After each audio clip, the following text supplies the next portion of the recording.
първо искам да благодаря на всички, които са дошли тук, да благодаря на организаторките, нали, които прегърнаха идеята да заложим на тая тема и изобщо да я обсъдим, защото до сега аз никога не съм чул някой да я поставя в Габрово. Не, че съм някакъв иноватор или голям разбирач, просто мисля, че е тема, която трябва да бъде на дневен ред, защото има защо. Всички знаем, нали, Габрово, че е известно от към туризъм с боженци, с етъра, с дома на хумора и сатирата. И все едно Габрово се е появило преди 100, 200, почти 300 години, което е много далеч от истината. Може би най-популярният по-стар паметник е града на Градище, укрепеното селище, но и към него няма интерес, защото никой не говори за него, а в момента има разкопки там. Аз обаче искам да засегна нещо друго, за което по-скоро трудно може да бъде прочетено, трудно може да бъде достъпено и за което малко хора знаят. Това са няколко неща, които ще представя няколко паметника и няколко събития от средновековната, от тракийската епоха, които са в нашия регион са се случили или се намират, ако са обекти.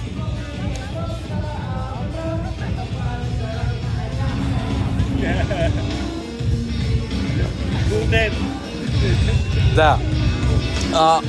Нали, крайната цел е да обсъдим в крайна сметка с тия многобройни паметници, които ние имаме в региона, но те са неподдържани и трудно достъпни. Дали можем да направим нещо или ако не можем да направим нещо, поне как да ги съхраним, така че да не бъдат подлагани на допълнително унищожение, каквото в момента се случва и се случва от години. За целта най-напред ще ви представя няколко такива паметника и дълго се колебах дали да бъдат в хронологичен ред, нали, нещата както са се случили или не, но реших, че няма да са в хронологичен ред. Едно от най-интересните събития и като значимост за българската история, които са се случили в нашия регион, това е битката при Тревненския проход през 1190 година. Чувате ли ма там? Добре. 1190 година битката при Тревненския проход. Ще припомня, до 1186 година България е под властта на Византия. Ние сме част от Византийската империя политически. 1186 година Асен и Петър, двама братя, решават, нали, ще вдигнат въстание и ще се освобождаваме. Нали, накратко, това е събитието, което се случва. 1187 година се подписва договор, с която, нали, се установява, нали, че България вече отново става независима, граници и така нататък с византийския император Исак II Ангел. Тоест, нашето въстание успява. Обаче 3 години по-късно, 1190 година, Исак II Ангел решава с цялата си войска, цялата византийска войска, така казват византийските извори, цялата византийска войска е впрегната да дойде и да заличи България, докато още не се е вдигнала. Нали? Тоест, това е било повратният момент, в което е било или ще не има, или няма да не има. Идва цялата византийска войска и това, което знаем е, че в някакви теснини в Балкана ние побеждаваме византийците. Бил е взет шлема на императора и императора се разбягва и армията се разбягва. Общо взето това знаем, нали, като по-важните следствия от битката. Но до преди 100 години не сме знаели къде е и до днеска не е сигурно къде е. Но има изследвания и има една крепост, за която и византийските извори казват, че като част от военната стратегия на този цар, Асен. Защото при братите Асен и Петър, Асен е този, макар да е по-малкият брат, той е бил този, който е отговарял за военните действия. За по-голям войн е бил. Той се затваря като част от военната си стратегия в една крепост, както казва византийския, мисля, че Георги Акрополит го казва това, крепост наречена Стринава. И дълги години българските историци са смятали, че тая крепост е Търново. Тоест, че се затварят в Търново. Само, че когато столицата ти е Търново и всеки знае Търново, ти ще кажеш ли крепостта наречена Стринава? Нали? Все едно, някакво село там има, нали? Така. Нали? До тогава си мисля, че е Търново. Но първо няма логика да е Търново и много добре един историк български го защитава тая идея, че няма логика, Васил Аврамов. И именно той открива, че тая крепост Стринава, където се затваря цар Асен, е точно крепостта над Дряновския манастир, където има няколко крепости. Едната е Стринава, насреща е Боруна, където са пейките на любовта. Там е и Боруна. Но насрещната Стринава е неизмеримо по-голяма и именно там се затваря Асен, защото той се барикадира там. Нали, то се пише, че е бил обсъден, но той умишлено го прави това, да бъде обсъден в тая крепост и пуска един българин, който отива и казва на византийците: абе, вие знаете ли, куманите ви идват в гръб. Нали, царя ги викна и те сега ще дойдат тук и ще ви разбият. Императора се оплашва и тръгва по най-прекия път да се прибира към Константинопол. Тоест смъква обсадата на тая крепост Стринава и тръгва. В този момент там е имало войска, българска войска в тая крепост Стринава. И тръгва по най-прекия път, отново показана му по този българин, който уж бил някакъв предател, нали? Обаче уж. И тръгват към Тревненския проход и според Васил Аврамов мястото, където се случва това нещо, защото там са открити монети от времето на Теодор Комнин и други, нали, доказателства привежда. Това е местността Мърченица. Това е Крънския проход. От Тревненския проход, от днешна Трявна тръгват няколко римски пътя, които един излиза при Крън, другия излиза при Енина, при Дъбово, Твърдица, нали. Но специално тая битка е станала в Крънския проход. Дори до преди 100 години не сме знаели кое е било Крън. Нали, тогава днешния Крън се е казал Хасът. Нали, по име не може да го набуташ това нещо. И той смята, че това нещо се случва на тая местност Мърченица. Въпросът е, че именно тази крепост Тринава изиграва решителната роля, защото подобно на 1186 година, тогава Асен се затваря в Ловешката крепост и отново е обсъден. И отново той е победител от цялата битка. Тук прави същата работа, само че се затваря в Стринавската крепост. Тоест, явно това е било военната стратегия на този цар, очевидно успешна стратегия. И допълнително това, което можем да съдим за Стринава, първо поради обема, второ значимостта и като разположение, е, че това е било изключително важна крепост не само за самото събитие, а за цялото Второ българско царство. Макар че тя съществува от тракийско време. Тя съществува от тракийско време и се преизползва през вековете.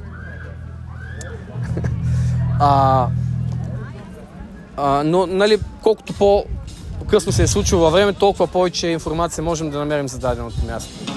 Крепостта е огромна. В нея в себе си има няколко крепости. Нали, има външна крепост на стена, ама говорим за нещо от сорта на 700 декара. Нали, това нещо е било заградено и вътре имало няколко крепости. Нали, най-главната е градът. Ако идвате, нали, около Дряново, ако се намирате, това място се вижда.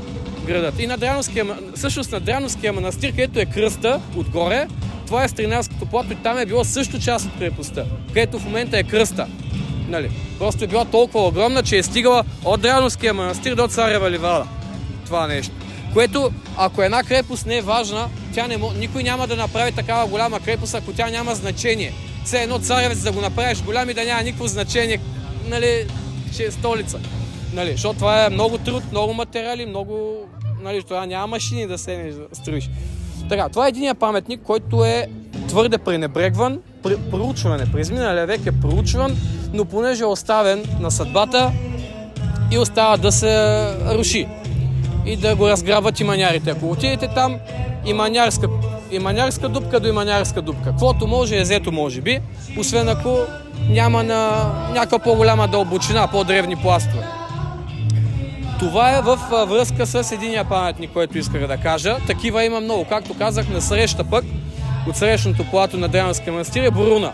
Има дори легенда, даже то не е само легенда, има някакви следи, че някога има едно много тясно пространство между двете плата, където е бил прекаран мост през средновековието и двете крепости, двете скали, двете плата са се свързвали.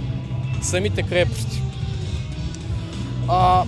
Това е едното, което исках да ви разкажа, защото е важно, но е там, ако не знаете, че е крепост, няма да познаете, че е крепост. Нали, няма нито нещо тапелка, нито някъде. Трябва да се разровите, да търсите зидове. Ние с него сме били много пъти. Миро, теб съм те водил също там. Точно за това място, дето ти казвам, това е било най-важната крепост. Дето ходихме с тебе миналата година. Така, сега ще върна малко по-назад, защото тук имаме средновековна българска история, обаче имаме и тракийска история. Траките не са били само към Казанлък. Имало е планински траки. Едно от най-известните места, може би, е Сечен камък. Кой е бил, не знам от вас там. Интересното там е, че там има едни изсечени... Той е един археолог, Венелин Бараков, който е изследвал тая местност и казва, има около 10 изсечени в скалата каменни слънца. Само че аз ходих при 2-3 седмици, поне 15 приброих. Така че колко са били спорно и не е толкова важно. Въпросът е, че е било светилище, но защо слънца? Нали, защо на траките ще изсичат слънца? Слънцето в тракийската, то не е митология, в тракийските разбирания е великата богиня майка. Тоест най-великото нещо. Не, извинявам се, скалата, земята е великата богиня майка, а слънцето е нейния син. И те са едно неразривно цяло, нещо като Светата Троица днес. Нали? И към този култ, към скалите и земята, много често светилищата на траките са в пещери. Защото те вярват, за тях пещерите са свято място. Защото в тяхните разбирания слънцето изгрява оттам и залязва оттам. Тоест, тези места са символи на живота и на смъртта едновременно. Нали? Те, като вярваш, че слънцето оттам изгрява и идва живота и че после и се скрива там, т.е. идва смъртта, нали, логично е да вярваш в такива работи. А траките са безписмен народ и тия неща не им знаем. На тях записките не им ги знаем. Знаем най-вече от византийски източници за тях. Защото те не са имали писменост траките. Имали са език, но не са имали писменост. Това е слънцето за тях. Нали, не е случайно слънцата. Но искам да ви разкажа за един ритуал при траките. Той се казва убиване на предметите. Това е много интересен ритуал, при който, когато погребват някой, нали, знаем за тракийските гробници, че там са откривани скелети на коне, на кучета, нали, защото умира първо някой тракийски воин, заравят го с коня му. Но има, нали, могат да заровят и с предметите ти. Не е случайно, нали, се откриват огърлици и така нататък неща от тракийски гробници. Но траките са имали такъв ритуал да убиват предмет, т.е. да ги унищожават, да ги горят, да ги трошат, да ги деформират. Сигурно най-много от тях сме наследили, най-вероятно в това отношение, защото ние това сме много добри. Но, например, да речем някаква керамика, би принадлежала на мъртвеца. Ще го погребват с него, първо ще я натрошат. И така, това е било разбирането им, защото по този начин скъсват връзката между материалното и духовното. Тоест ти като умреш, вече се допираш до духовното и материалното вече му се губи значението. Нали, има едно тълкование отново на Венелин Бараков, че в един предмет майстора е вложил енергията си, вложил е труда си, знанията си и при унищожаването на тия предмети ти освобождаваш този дух, тая енергия. Дали? Но това са тълкования, може да са верни, няма как да сме на 100% сигурни, защото това не е засвидетелствано с категоричност никъде. Впрочем, тук на Иглика има ли някой, който не е бил на Иглика? А знаеш ли къде е Иглика? Ама от Габрово ли си? Значи не мога да ти обясня. На Иглика, както знаете, има крепост там, аз съм ви казал на вас всички, на който не съм, казвам сега, на село Иглика, гледката където е, там е имало, това е било крепост. Още даже може да се види тракийската стена, това е било тракийска крепост. Но нещо по-интересно има, то не е по-интересно, те са еднакво интересни, точно там, където ние обичаме да застанем да гледаме гледката, отдолу е имало тракийско светилище. Отдолу, трудно достъпно място е. Пак като пещера, тако. Именно там също са открити такива, правени са такива археологически проучвания и са открити наличие точно на този ритуал, за който ви казах, убиването на предметите. Натрошена керамика, нали, тя не е натрошена с времето, натрошили са си я те по време на ритуала. И Миро ще си спомени, бяхме преди няколко седмици с него на тракийските гробници, в Казанлъшко, на голямата косматка.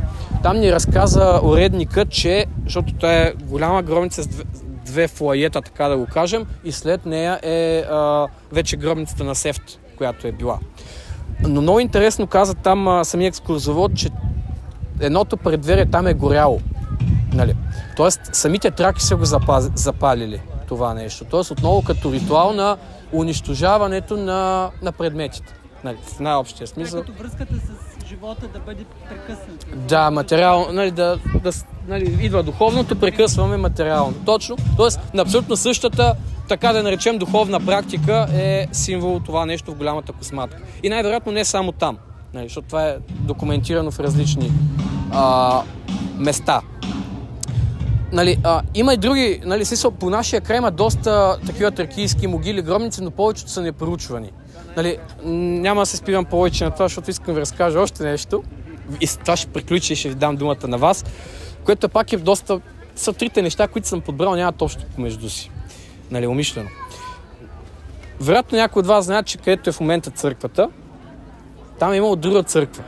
Света Петка. Това е до... Дето бях... Света Богородица ли се казвате? Двата моста, да. На двата моста, да. Там на това място, на 5 метра в страни, не точно на това място, е имало църква Света Петка. Някога, когато в средновековият, когато в ранните християнски държави, като при нас, тогава, когато са се пренасяли мощи на светци, това е било изключително важно събитие. Изключително важно събитие. И на много места в България, не само в нашия край, когато са преминавали мощите на някой светец, на това място се прави или манастир, или параклис, или църква. Нали, един вид, защото се вярва, че мощите на въпросния светец, един вид го благославят това място, осветяват. Така е било с нашата църква Света Петка. А Света Петка, ще направя кратко отклонение, когато е въстанието на Асен и Петър, връщам се отново към него, иконата на Свети Георги, нали така беше? Която я вземат от Соломон. На Свети Георги. Свети Георги, да. Това е пазителя, светеца пазител на Търновград. Свети Георги, защото под неговото знаме е въстанието и побеждаваме и се освобождаваме. Нормално той да е пазителя на Търново. Но Иван Асен II, когато пренася мощите на Света Петка, тогава това става закрилницата на Търново. Тоест най-важната светица от всички светици, а там има и други мощи. И на Свети Иван Римски са били там. И по пътя, тези мощи минават и през Габрово. Това е 13 век. Началото на 13 век. И се построява тази църква, Света Петка, и в Драново се построява, защото те си минават по римския път, си минават мощите и хората спират да почиват. Те не могат да тръгнат, нали, 2 седмици ще ги носят тези мощи и няма да почиват. Нали. И спират, нали. И явно, щом спират тук, явно тук е минал пътя. Това е документирано. Пътя е минал, един от римските пътища е минала през Габрово. Нали, ще припомня Киселчева могила, там също е минал римски път, там има крепост, тук градище ще припомня, нали. Тук си е проход. Нали, малко никак кажем Шипченския проход, се сеща и малко за руско-турската война. Шипченския проход не е бил с най-голямото значение за средновековната комуникация. Тревненския е бил най-важният от всичките, което не означава, че той е бил някакъв забравен и никой не го използвал. Просто не е бил със същото значение. Мощите оставят тук и хората вдигат църква. Въпросът е, че нали, малко на нас никой не ни казва, малко все едно сме град, основан от Рачо Ковача. Дошъл преди 200 години и направил град. Добре, как ще има римски път? Как хората преди 1000 години, не 1000 години, 800 години, 900 години са направили църква там? Нали, какви са били тия хора? Нали? Някъде дошъл, примерно, от Търново, примерно, да си направи там църквата. Нали? Няма логика. Църкви се строят, за да са удобни на населението. Нали, градище го знаем, но то е много по-рано.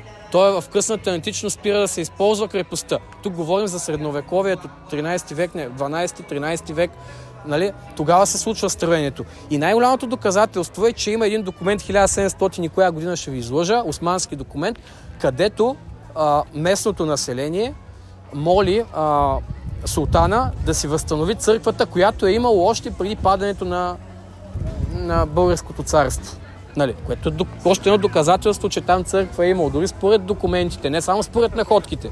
Нали, по находки, нали, до руско-турската война са се виждали находките. Но ги имаме и в документи вече тия неща. Да припомня, по турско време нямаш право, християните не са имали право да строят църкви.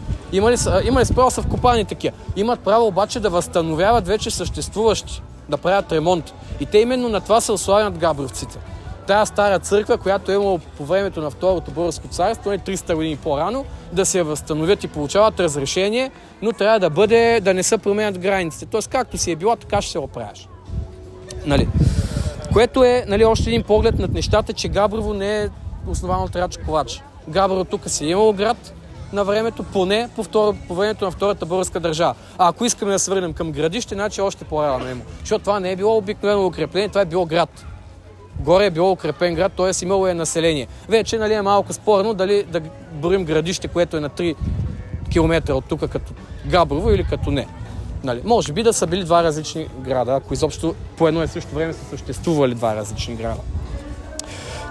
Да, искам да кажа, че всичко води на там, че Габрово е минимум средновековен град. Говорим за днешното местоположение на Габрово, каквото ние си го познаваме. Мисля защото доста поговорих, мисля да спра и да обърна внимание на това, вашето виждане с всички тия старини, които имаме, това са само една много малка част от нещата. Дори само около Дряновския манастир аз не ви избрах всичко, което има, което аз съм открил. Това, което не съм го открил, Господ знае, нали. Има още много неща в региона и тук има, нали, не сме ги споменали, някои не са открити и така нататък. Въпросът е какво според вас можем да направим ние за Габрово, как да ги използваме, дали да ги използваме и как да ги съхраним. Защото те се рушат. Каквото малко е останало, те наистина се рушат. И ако допреди примерно 10 години на места аз съм виждал зида, нещо време като отида, аз знам, че там е бил зида и по това само разбирам, че е имало зид. На места говоря, не навсякъде. Нали, тоест изчезва много бързо изчезва. Отделно и манярите, които идват, те ровят за монети, за злато, те не се интересуват от запазване на това, че е старина, че има някакво историческо значение, че, нали, някои от тези места, нали, са били крайъгълния камък на това дали ние ще съществуваме като държава или не. Нали, как да ги съхраним и по какъв начин можем да ги използваме за популяризиране на Габрово. Защото в момента казват Тара и Боженици най-старото място, дето можеш около Габрово. Ами не е вярно. Не е вярно. Много по-стари места имаме, обаче никой не ги знае. Сигурно съм и в общината, че не ги знае почти никой. Сигурно има хора, нали, които ги знаят, ама очевидно интересът е нулев и, нали, тук вече и музея ще намеса, които проявяват интерес, за което е много хубаво, че проявяват интерес, защото са институция, която може да си каже думата. Въпросът е, че именно от музея проявиха интерес към днешната дискусия, помолиха ме да я запиша, за да могат те да си изследват, вероятно да чуят какво мислят хората, да чуят идеи, предложения. Дето се каза, 10 години ще мислят по-добре от една. Затова нека някой да вземе думата и да каже какво мисли по въпроса.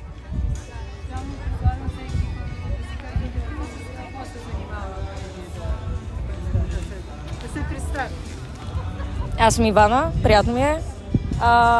Като цяло, лично за себе си, нали, работя като диспетчер на камиони, останалото вече са лични интереси. Честно казано, наскоро, даже точно с тези хора тук бяхме на паметника горе на Бузлуджа. Замесвам го, защото той също е оставен и е забравен. И съответно е в сегашното си състояние, в което е в момента. Въпросът, който задаваш всъщност, как можем да запазим или да използваме съответните ценности, които са ни дадени от историята, за да направим Габрово по-посещаем, хората да са по-запознати дори. Това е липса на информация и липса на предаване на информация. Това, което ти знаеш и което ти ни представи днес, много хора не го знаят и много хора нямат интереса да се запознаят с това, защото тук сме 6 човека, които те слушахме и дори едно изречение да е провокирало някакъв интерес във всеки, различно да е, той ще се разрови и ще види. Трябва му малко повече звук и малко повече глас на цялото нещо. Като това, разбира се, не зависи изцяло от теб, но ако тези всички хора тук наистина е било интересно и искат това да се случи, един може да каже на друг на трети, трети на четвърти. Така съответно да почнат да се правят такива лекции не само по събития и фестивали, а като цяло просто да се правят такива лекции, да се запознават хората. Дори не е нужно да са заплатени нещо, може да са на площада, дори да не се използва сцената.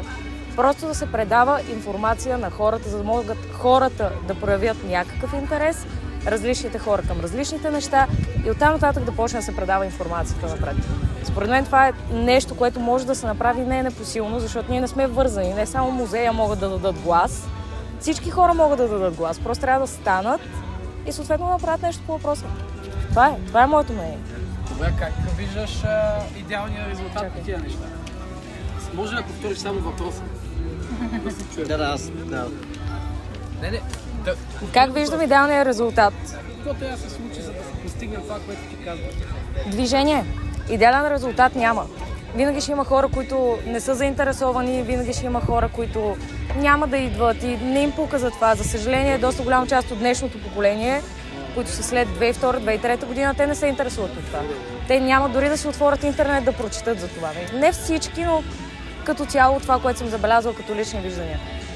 Те идеален резултат няма. В крайна сметка, ако някой има интерес, той ще дойде и ще изрази мнение. Както аз сега съм тук и изразявам мнение, така някой друг ще дойде и ще изрази мнение. Изразяването на мнение помага за други хора все едно да се престрашат. Просто някой трябва да почне. За всяко едно нещо винаги началото е трудно, така че резултата зависи само единствено от нас. Аз няма как да кажа какъв ще бъде идеалният резултат. Това е. Супер, благодаря. Денис искаше да каже. Не, аз продах телефона. Миро. Аз съм Миро. Аз нещо като което съм наблюдал прямо с мен венци, когато не знаем къде да отидем и отварям прямо сайт Опознай БГ. Какъв беше този сайт? Да, и там и там има много такива странни маршрути, където са описани и са описани типично в твой стил, така доста описателно как се ходи, какво има и това е може би един от вариантите да се популяризират такива места, да се направи нещо като пътека, нали, да е описано как да стигна до тези места и в случая да бъде обяснено какво се вижда, понеже няма информационни табели. И да, това е моето предложение, което не е супер невъзможно. А това дали не зависи от общината всъщност като цяло? Възможно е да има подкрепа от нея според мен при правилно поставения начин, но трябва да е сигурно с някакво много доброволческо нещо. Да. Може да добавя като идея, защото нали, сега пита дали трябва общината, да зависи от общината цялото това да се осъществи.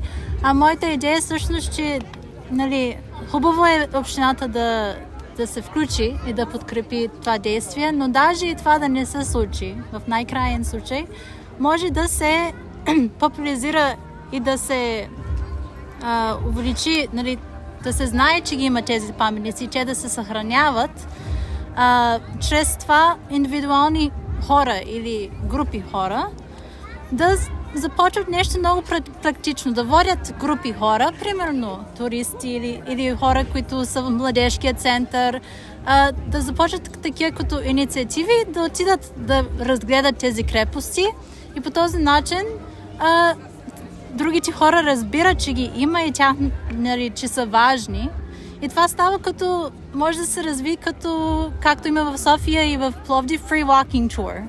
Нали, в крайен случай не е free, не е безплатно, но е начин, в който човек лесно, достъпно и може лесно да се запознае с тези паметници около Габрово. Може да е като Airbnb experience или такива...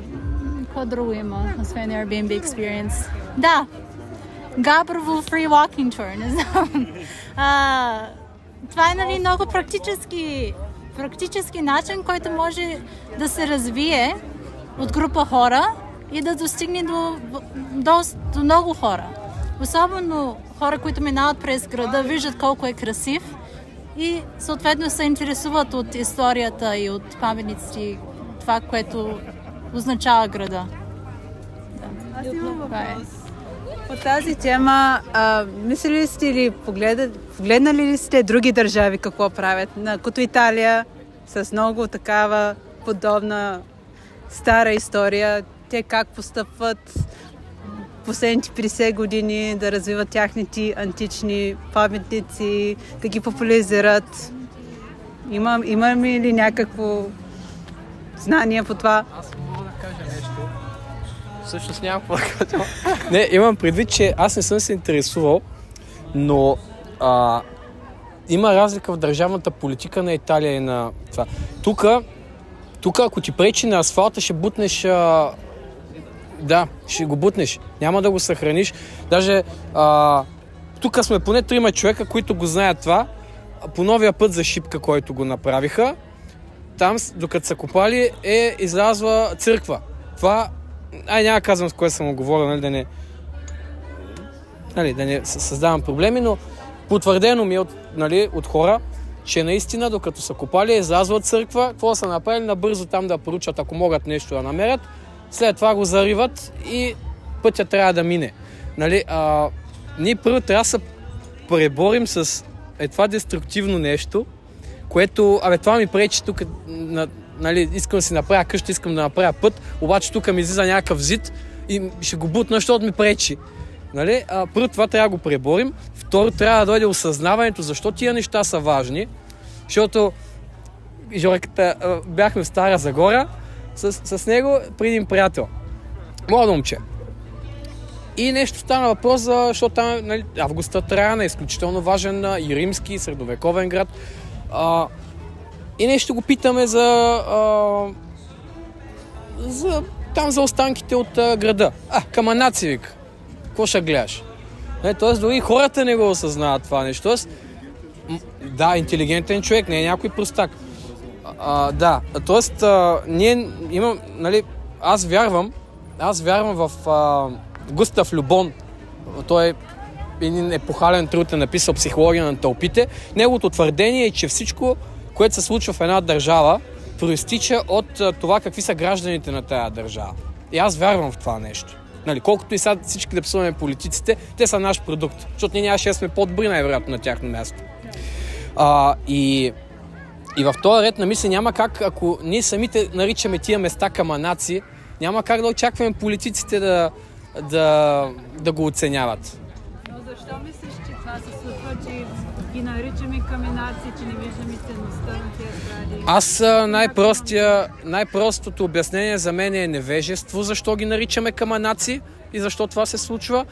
Всичко за мен и не само това, много други проблеми произхождат от много ниското образование, което имаме. Аз съм бил част от тази система, която не предлагаше кой знае какво образование. Тя вместо да провокира у мен интерес, нещо, ако им беше интересно, образователната система бързаше да убие интереса към това нещо. Обаче в по-късен етап някак си почнаха да се проявяват някакви интереси. Може съм бил късметлия, не знам. Нямам представа защо при мен се е случило, но образованието е ключа към всичко за мен. Между другото, може би точно ето тук може да се включи нейната идея за това, както ти казваме. Просто са казали, каманяци, какво ще им гледаш. Точно това се получава, това, което тя всъщност предложи, да се правят такива турове, да се информират хората, за да може да се знае за по-значимите места. Сега, в крайна сметка, не можем на всеки един зид, съответно, да разкажем пълната история. Дори историята не знае за всеки един зид. Но за по-значимите места тя е абсолютно права за това. Просто отново липса на информация и вече хората сами не проявяват интерес. Хората, които живеем в една държава, да, ние си правим държавата, но ако ние се променим и почне да има интерес, той ще почне да се предава и ще го направим ние тук за една, за две, за три такива постройки или места, които са значими и оттам нататък ще тръгне като движение. Така че, да, това абсолютно нейното предложение отговаря на твоя въпрос, де факто.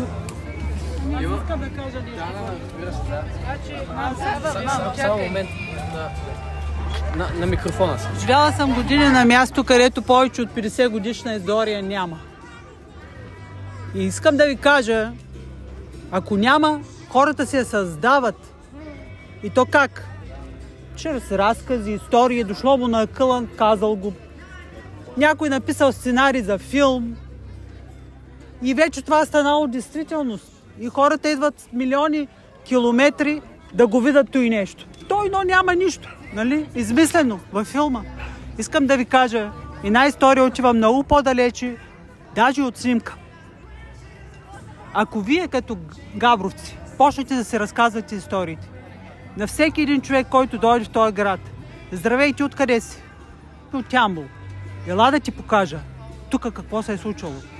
И разказвате една интересна завладяваща история. Може да не е истина. Няма никакво значение. Той човек това нещо го запомня, отил си вкъщи и казва, знаете ли къде бях?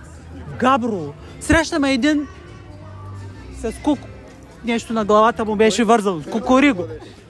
И ме разказа, еди, какво се е случило това. И детето е така гледа.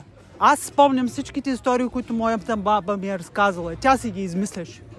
Защото аз се карах по 20 пъти да ми разказва една история. Крайна сметка тя почваше се измисля, за да не е същата. И аз я спомням до ден днешен, за мен това е истината. Искам да ви кажа, една история отива по-далече от една снимка. Благодаря много. Някой още нещо да... По принцип, цялото това нещо е и голям проблем в България. Защото, примерно, близко до Созопол, замъка, влюбени в вихара, вятъра, нещо такова, то стана голяма атракция и ние хората знаем, нали, българите знаем, че е построено наскоро. Обаче идват чужденци. О, това е стар замък. По принцип не е. Атракция, да. Но няма история в него. Един човек иска да направи замък, готово. Да. Да, и той е по-популярно, отколкото много стари... Има статус. Да. Има статус на европейски. Да. Може ли само да Така? проверят? Да. Това работи. Да. Друго нещо, понеже аз съм от Козлодуй. Вчера даже установихме, че близко до АЕЦа има май било църква ли. Какво установихме вчера? Беше някакво укрепление, беше. Може, да. И никъде не е рекламирано като аз съм от Козлодуй. Разбирам, благодарение на Google Maps. И има някакви разкопки правени явно, сигурно когато е строен, но нямаше информация. Само в един сайт, може би, където беше нещо оскъдно. Един параграф, примерно. Нещо такова си спомням. И в Козлодуй, където някога е стъпвал Ботев, имаме музей, който не работи. Само за, може би, ученици, ако се разбере. Но хора идват на гости в Козлодуй, не могат да посетят музея. Като цяло ние не си ги рекламираме, нали? Радецки, също така, хората не се качват за историята. Те не искат. Не винаги даже и обясняват какво е ставало. Те искат на разходка с лодка. Да. И даже нашия Радецки е реплика. Не сме го купили от австрийците, те са го продавали за някаква символична сума и не, ще си направим наш. И там се губи малко от историята. И нещо, което много популяризира някои стари останки, 2016 година, когато Pokemon Go го пуснаха. Просто защото беше с капсули, които се криеха от друга игра, по-дълга. Хората маркираха определени места, останки, зидове и подобни. И някога са написали там кратка история, какво е. И някои хора така разбрахме всъщност за много стари чешми къде е имало. И това е, нали, един начин с информацията и интернет средата да се рекламира нещо. Но някой трябва да проучи и да го покаже. Много оригинално. Да, много добро. Лъчезар Бояджиев се казвам, от София, художник. Тия чадъри сега ги въртяхме тук. Значи, между 2016 и 2020 година бях член на един експертен художествен съвет към Софийска столична община. Този експертен съвет се занимаваше с временно съвременно изкуство, разрешения всякакви и с паметници. Значи, ако някой иска да сложи нов паметник, трябва да мине през този съвет и съветът беше създаден като буферна зона, за да казва не. Защото в един момент се оказа, че в София регулацията е такава, вероятно и в Габрово, че ако има инициативен комитет, който идва с пари, иска предложения за място и общинарите иска, сега ще загубим гласове, ако кажем не. И почнаха преди 10 години да щъкат всякакви кичозни паметници. Там беше такъв проблема. От друга страна, горе-долу по същото 2016 година, по предложение на някакви мои колеги, се занимавах с перформативни турове в София, които след това хванаха декиш. Те се наричаха места на мъдростта. И визираха такъв тип разходка из града, която казва следното нещо. Местата в един град са ни общи, на всички нас. Само, че паметта за всяко едно от тези места е възможно да бъде много различна. В зависимост от възрастта, общността, произхода, каква общност и част. Това може да бъде първото място на целувката, но също така може да бъде и олтара на Света Петка в центъра на София, където преди години Николай Хайтов твърдеше, че кокалите, които са открити там, са на Левски и на никой друг. Същевременно там мавзолея влизат всякакви такива неща, които се променят, но Места на мъдростта означава, че всяки позитивен и негативен пример трупа мъдрост, ако ние знаем как да оцениме и как да работиме с нея. Сега, точно в този контекст, това, което искам да ви кажа, е за един проект на Стоян Заимов, онзи апостол на свободата, на времето, когато той е бил шеф на революционен окръг, някакъв се не помня, Стоян Заимов, известен легендарен революционер от времето на Априлското въстание, съорганизатор. След Априлското въстание, той някакси в Плевен се установява и негова е идеята за този парк в Плевен, който е в чест на Плевенската епопея. Има едни безумни, дълги стихотворения, поеми за това как през нощта идват руските войни, огнени коне, не знам какво правят, нали? Но за него това е супер сериозно и всъщност е останала парковата среда като музей. Обаче има един проект, който е още по-интересен и не се знае много за него. По случай 25 годишнината на Априлското въстание, той убеждава правителството в Източна Румелия да му дадат доста големи пари, за да направи снимки на местата, където нещо се е случвало по време на Априлското въстание. И тогава става пълна галиматия. Минават 5-10 години, хората в Пловдив искат да... за кой изхарчи парите? И той предлага такива, по това време, те не са негативи, са едни такива стъклени плочи с, на практика, това, което е заснето на места. Гледат ги парламентарни членове там, гледат, вика, това е празна поляна. Какво ни ти, къде ги изхрони? Ама вика, Стоян Заимов каза, ама на тази поляна стана такава и такава битка. Добре, ама какво от тази битка е останало в негатива, в снимката 25 години по-късно? Ако няма разказ, нищо. След което започват да правят инсценировки. Нали, и те са най-добре запазените, най-интересните. Значи 25 години по-късно преобличат хората с синджири, шиите турци с ятагани и става една като театрална инсценировка, която е информативна, но няма нищо общо с случилото се. Като възстановките на Шипка. Буквално това е. И това е по-скоро част от изкуството, като перформанси, някакви снимки. Такива някакви работи. Искам да кажа, че по повод на Стоян Заимов, на проекта на Стоян Заимов, значи паметта е нещо много деликатно и това, че маркирането, много ми хареса тази идея за маркирането на места с QR-кодове. Това, примерно, в София по повод на паметниците, които ги разрушават или полуразрушават 1300 години в България, това, което е паметник на Съветската армия, което е така. Значи една от версиите, която по света е валидна, да не се разрушава, да се даде възможност за алтернативни разкази. Да се даде възможност около паметниковата среда да има различен вид разказ, различна памет. Разказ за различната памет за това място. Различен паметник. Значи, в някакъв смисъл всичко, което се е случило в България, е част от нашата история, за добро или за лошо. И всичко, което се е случило, има някой човек, който е пострадал, някой, който е бил герой, друг е бил подлец или нещо такова. Но ние не можем като наследници, не можем да избираме черешки, така като да избираме черешките без червечета и да оставим другите там. Просто някакси... Това искам да кажа. По-скоро ми се струва, че аз не познавам паметниците в Габрово чак толкова много, нито археологията в Габрово, но познавам региона в някакъв смисъл доста добре. И винаги е гигантско удоволствие за хора, които не съм водил на село, да ги разведа и да им покажа църквата в селце, в Гумошник, Свети Никола Летни, с гробището, където има паметник на 8 младежи от моето село, които са загинали на Титаник, да им покажа някакъв в Стругът, близо до Трианския манастир, нещо, където се перат черги и килими и такива, което хем стара, хем нова история. В наши ръце паметниците няма да ни спасят. Ще ни спасят разказите за това, което се е случило. Благодаря. История. Много благодаря. Това много ми хареса на мене последното. Няма паметниците, разказа ще ни спаси. И аз съм много съгласен с това нещо, защото няма как нещо да ти провокира интереса, ако... Интересът се провокира най-вече чрез някой нещо ти разкаже, ама ти го разкаже по интересен начин. Това е както вицовете. Може да ти е скучен един виц, може да ти е интересен, зависи как ти го разкажат. Аз това го подкрепям, между другото, понеже стана въпрос за археологията на града.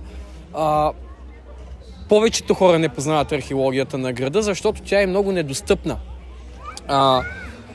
Нали, тук има много крепости в региона. Нали, споменахме тук 2-3, ама бяхме с него преди 3 седмици на Витен. Там са провеждани разкопки. Тук са провеждани и в момента се провеждат разкопки. Въпросната крепост Тринава е провеждани разкопки. Буруна, като погледнете, също са провеждани. Но тия неща ги има някъде по библиотеките. Те не са публично достъпни, което стигаме до това, което ви казахте за информацията. Чико, нали, първо, хубаво, тук чул си нещо, сега аз съм ви казал нещо, да проверя в нас какво е. Влизаш, то Тринава някъде там до Дряново, нали, това какво ми разправя тогава, че била някаква голяма крепост, нали. То тия неща ги пише по някакви книги, където никой не си направи. То проучвано, археолозите са си написали труда, след това не намерихме това, проучени са, нали, крепостната стена минала, еди къде си, колко дебела, с какви спойки е била и така нататък. И всичко спира там в някакви книги преди 50 години, когато е изследвано. И от тогава всичко тъне в разруха и манярски ями. Буквално. Значи, дори на най-убитото съоръжение да отидете в региона поне, има и манярски изкупи. Нали, манярите са много по-активни от която и да било власт или институция в България по отношение на археологическите пъти. Защото и манярите, когато беше истинско вежди, преди години, използвайки инвестиционния хъс на различни места и пари, които да ти Брюксел, колко бутафория направи. Имаше нещо такова, да, имаше. Тоталичев се гледал на най-пресни такива.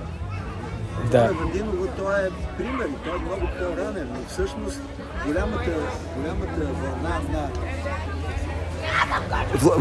Властта е опасно нещо. И така, властта в момента, в който има някакъв инвестиционен ресурс и пари, които могат да бъдат усвоени, се намира кой да ги усвои и да ги направи. И в този смисъл, това, че сериозните археологически разкопки, търсения, които трудно намират средства, за сметка на това тази бутафория, което Бог да го прости Божидар Димитров, бившият директор на Национално-исторически музей, с помощта на Вежди Рашидов и с жаждата на строителни предприемачи нагоре-надолу, що крепости построиха. Що съвсем новички. Не знам, аз... Добре, някой нещо иска ли да добави?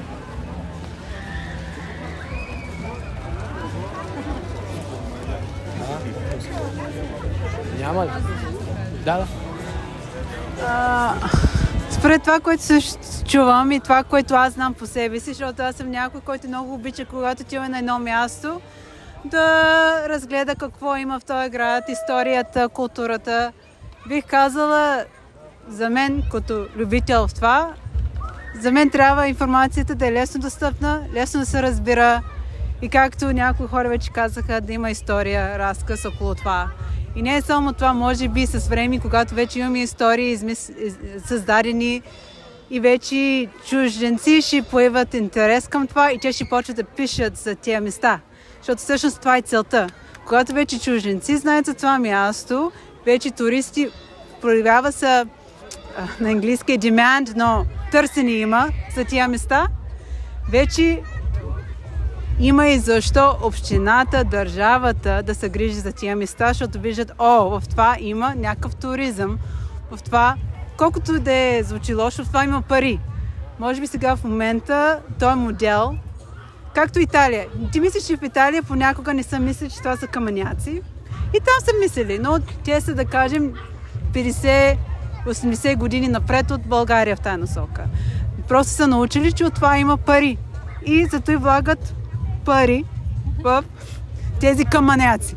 Нали? Инвестират в това, защото виждат, има що да се инвестира. Научили са го. Мисля, че просто нашата държава, общини, още не са научили, че в това има бъдеще и за тях. Има и защо за тях да имат интерес да инвестират в това. Просто трябва да, като граждани, да поработим, да стигнем до този етап, да покажем на тези власти, които трябва да инвестират, че има защо да се инвестира. Докато ни им покажем ROI, нали, за връщаемост на инвестицията, няма да имат интерес. Да. Спорно с парите. Добре, някой нещо да добавя, да попита? Ако искаш. Добре, искам да благодаря на всички, които дойдоха. Бяхме сигурно 5-6 човека бяхме в началото, сега сме двойно или тройно повече, за което благодаря много на всички, че се включиха. Надявам се да сте научили нещо ново, да посетите някои от тия места, които изброихме, да се поинтересувате за други, защото тук има много нагъсто определено. Благодаря ви.